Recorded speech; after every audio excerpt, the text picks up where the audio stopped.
month ago, I stood at a demo station at Anime Expo, played this game for about 20 minutes, and then said something on camera that I had no business being confident about. 20 minutes, standing up, surrounded by 100 other people doing the same thing.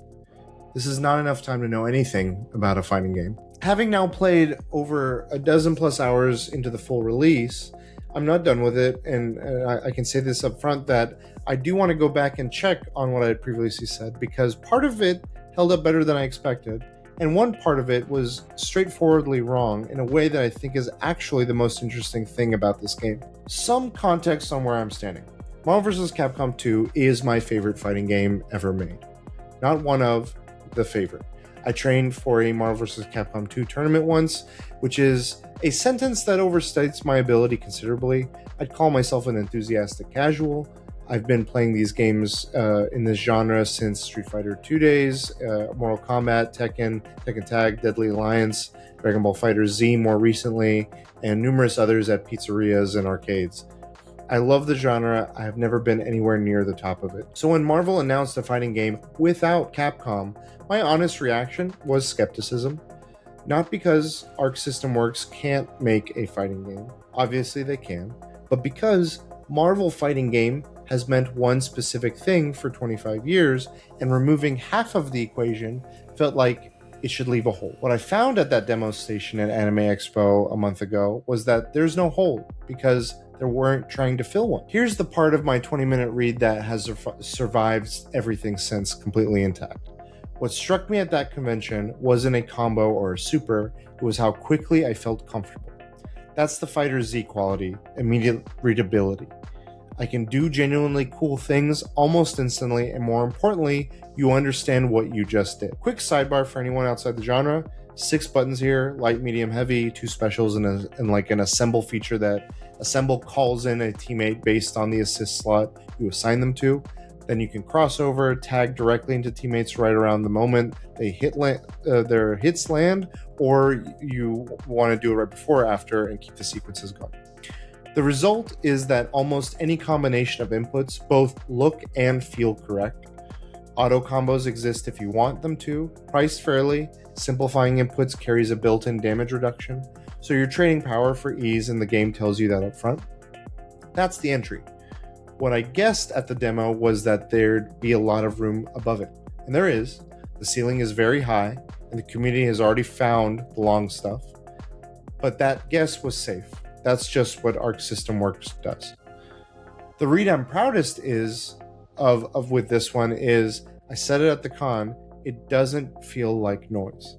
And that's the hardest problem this game had to solve. 4 bodies on each side of the screen, projectiles, screen filling supers, plus a health bar that physically changes shape mid-round. That should be unreadable. It isn't. The silhouettes are distinct, the color identities are distinct, and you can always parse who is doing what to whom. That's not a nice to have. That's the difference between a game that's fun to play and a game that's watchable. And Arc System Works has built a business on knowing that. This is going to look incredible at EVOs. I'd bet money on that. The other thing that held, the team structure changes the question you're asking. You pick 4 characters, 1 is leading, 3 assist, and 3 sit in the assist slots, and you can rotate between them. All 4 share a single health bar, the vital gauge, and it extends as the match goes on and more of your team unlocks. That right there is the difference between Marvel vs. Capcom, where each character has their own health bar and disappear when they run out or when they get KO'd. Here, nobody gets knocked out individually. You're both grinding down one shared pool, while the pool itself gets bigger as you earn access to more of your team. You unlock that access through mid-match conditions, mostly wall breaks, carried out from Guilty Gear Strive, where a big enough combo in the corner blows the stage open. So corner pressure isn't just damage, it's team building, live, mid-round. And what I said at Anime Expo, which I'd say again today, within 20 minutes I'd stop thinking about who my main is and start thinking about who my 4 is. The game groups characters into 5 preset teams, and you can mix freely. So team building becomes an actual design exercise. Here's my gap, here's my weakness, here's who covers it. That's a genuinely different relationship to a roster than picking a main and grinding them for 2 years. Okay, here's the part I got wrong. At the con, I said the 4 characters' chaos felt fluid and organic and intentional. And I stand by every word of that as a description of what's on screen. But I said it in a way that implied it was easy to step into. And that was a 20-minute demo answer. Because here's what a demo can't tell you. For the first several hours of the real game, I was bad at it in a specific way. I was playing Tokon like Marvel vs. Capcom, defending like each character had their own life bar, managing my team like I had 3 lives instead of 1 shared pool that grows. The screen was legible the whole time. My understanding wasn't, and I want to separate those 2 things carefully because a lot of coverage is collapsing them. Visual legibility and mechanical intuition are different problems. Tokon has solved the first about as well as anyone ever has. The second still takes hours, and if you're got a bit of a tag fighter muscle memory, some of what you know is actively working against you. That's not a criticism, it's just a correction. If you're coming to this cold, or you're coming from a game like Marvel vs. Capcom or Marvel vs. Capcom itself, budget for an adjustment period that a 20-minute demo will absolutely not warn you about. And I'll be straight with you about where I'm at with it. I'm a dozen or so hours in, and it's still climbing. I'm not going to pretend I've seen the top of this game because I haven't. What I can tell you is what the first stretch actually feels like, which for most of you watching is the part you're deciding about. By the way, if you want more videos like this, go back and check some of my prior videos, including my previous coverage for this. Anything you do to subscribe or like, always appreciated, helps a lot. All right, let's get back to it. Now the part a demo could never have surfaced, which has turned into my favorite thing in the whole game, somewhere about hour 8-ish, I caught myself in training mode. Not warming up, not waiting for friends.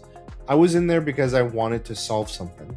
And this was something really cool that I honestly have never seen any other game do this. Please let me know if that is incorrect. I'd love to hear what other games are doing this in the fighting game space. But tutorials and training mode are always where the high level players live in, but it's hard for someone who's more on the casual side to be like, why would I want to be here when I want to play with my friends?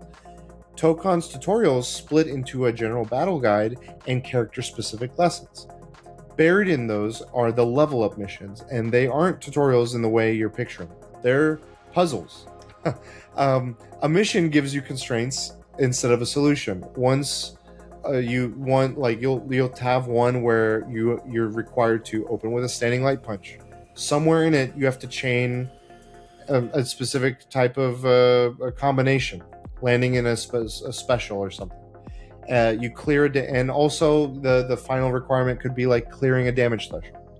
That's it. It doesn't hand you the answers, it hands you the rules. Compare that to a standard combo trial, which is very much gives you a 11 input string and asks you to reproduce it. What that teaches is that specific string. You learn to type it, you learn to input it. You don't learn why it works, you don't learn how to do it organically in the middle of a match. So the moment the situation changes, you've got nothing. You're back to square one, and that's why it doesn't stick, because you've memorized the answer instead of understanding a system. Tokon makes you understand the rules. Why does this link into that? Why does this route do more damage? What can I actually fit in the middle here? Like, you learn how you would play and how you can make those bridges gap. They just show you the key pillars that you need to get between. And because you found the solution yourself, it's yours. You can use it under pressure because you built it. Then it incentivizes you beyond the learning, which is often a challenging thing. You get costume variants, you get medals, fighter souls that feed kind of the party mode. The harder missions get better rewards, which means the game has quietly aligned the reward loop for cosmetic grinder with the reward loop for learning how to play a fighting game. I sat in there for a few hours chasing a few outfits and came out with some meaningfully competency growth for myself. I felt like I was becoming a better player. And as an enthusiastic casual who has bounced off of every combo trial ever made, that's the most impressive design decision in this game. And there's no version of a con demo where I would found that out. I feel like the only reason I know half of what I know about Marvel vs. Capcom 2 is because of my investment with it and the camaraderie I've had with friends that like has incentivized me to like train and learn aspects of it. But when I go to any other fighting game, I don't have that same push or pull. Back at the con, the roster was the thing I couldn't shut up about, and it's the clearest evidence of the own identity claim. 20 characters at launch, 5 preset teams of 4. The mandatory names are there: Cap, Iron Man, Spider-Man, Hulk, Wolverine, so on and so forth. And seeing Spider-Man and Wolverine in a fighting game again genuinely got me at that demo station. It's really been a while. But the majority of this roster is characters we've basically never played as. Penny Parker, Miss Marvel, Shuri as Black Panther, Magic. I'm going to note here, I think I said Havoc before. I was wrong about that. It was Magic who I was thinking of. Danger, the Danger Room as a person. Robbie Reyes as Ghost Rider. Blade, Loki, so on and so forth. Carnage and Green Goblin. This isn't just fan service for like fans of niche or deep cuts and stuff. It's deep cuts with design advantages, and I want to explain why. Nobody has fixed expectations about how Danger fights. Nobody's showing up with 20 years of opinions of Penny Parker's normals. The designers get room to invent, and the characters come out weirder and more distinct for it. That's the identity argument in one screen. A Marvel vs. Capcom roster is built from icons because it was to sell a crossover. This roster is built from whoever makes the best fighting game characters, and that's only possible because it isn't a crossover. Deadpool has a bunch of deep cut parts of his like fighting kit that are running commentaries on other fighting games. This should be insufferable, and it isn't, because the jokes are attached to real moves doing real work. The bit and the button are the same object. You're not sitting through a gag to get back to playing. The gag is the play. And then the roster also has banter. The team compositions change the lines, matchups change the lines, put Iron Man across from Captain America, and they've got history. They will throw some lines back and forth. That's an expansive, and expensive recording set of sessions that exist purely so that the 20th time you load in, something small surprises you. One more thing the demo couldn't show me, and it's the piece that clicked the own identity claim all the way into place for me. This is Marvel Anime, and nobody's really made one of those. There's been some offshoots here and there, but I don't think we've seen it properly and as full-fledged as this.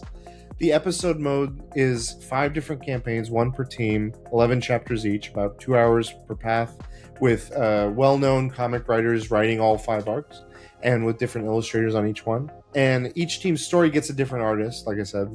It's told through comic panels and motion comics with a few animated cutscenes, which I think, though, the comic panel side is a smart way to marry the two mediums that this is kind of standing between.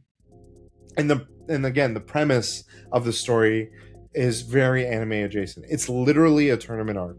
The champion of the universe has picked Earth as his next target. His promoter announces a challenge. 5 teams have to clear qualifying rounds before anyone gets to face him. That's My Hero Academia. That's every rival ensemble show you've ever watched. Someone at Arc System Works pitched, what if Marvel but shonen tournament arc? And someone else said yes, and I'm grateful. I took the X-Men path first. I took the X-Men path first, and I need to talk about Storm.